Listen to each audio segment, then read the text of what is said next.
उद्यापासून नागपुरात हिवाळी अधिवेशनाला सुरुवात होतीये।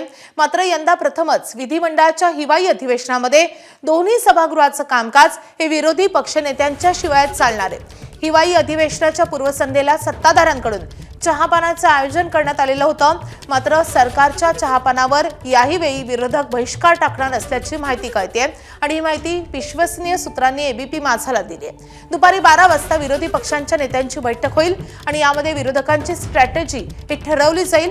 विधिमंडळ हिवाळी अधिवेशनाच्या निमित्तानं आज दुपारी 2 वाजता विरोधी पक्षांची संयुक्त पत्रकार परिषदही होणार आहे।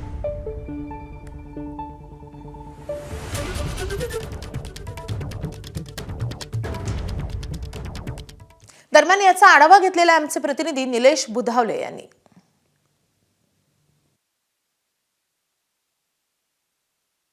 सोमवारपासून नागपूरमध्ये विधिमंडळाच्या हिवाळी अधिवेशनाला सुरुवात होते आणि या अधिवेशनाच्या पार्श्वभूमीवर आज सायंकाळी 4:30 वाजता विरोधी पक्षाकडून आता जी सत्ताधारी पक्षाकडून बैठक आयोजित करण्यात आली होती त्या चहापानावरच आता बहिष्कार टाकण्यात आल्याची माहिती मिळते।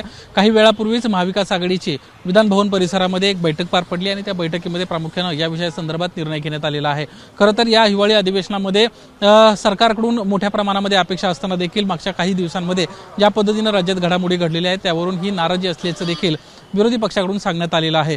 विधिमंडळ परिसरामध्ये सध्याचे आपण दृश्य पाहतोय आता सर्व विरोधी पक्षातले नेते जे आहेत ते यायला या ठिकाणी सुरुवात झालेली आहेत। महाविकास आघाडीच्या बैठकीमध्ये प्रामुख्याने जी चर्चा झाली त्याच्यामध्ये राज्यातील कायदा आणि सुव्यवस्थेचा प्रश्न, वाढती बेरोजगारी, कापूस आणि सोयाबीनला मिळणारा अल्पभाव, बाजारात करण्यात आलेल्या कृत्रिम दर कपातीचे आरोप, अतिवृष्टी आणि नैसर्गिक आपत्तींमुळे झालेल्या नुकसानी संदर्भात शेतकऱ्यांना मदत मिळण्यास झालेला विलंब यावरून ही नाराजी व्यक्त करण्यात आलेली आहे आणि त्यामुळेच विरोधी पक्षाकडून बहिष्कार टाकण्यात आल्याची माहिती समोर आलेली आहे।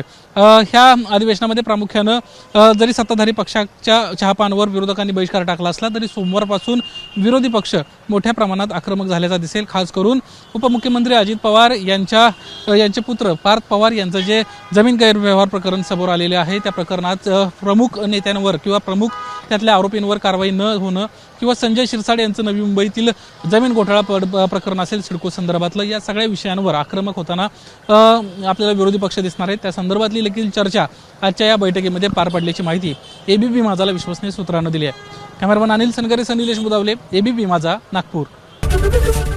एबीपी माझा, उघडा डोळे बघा नीट।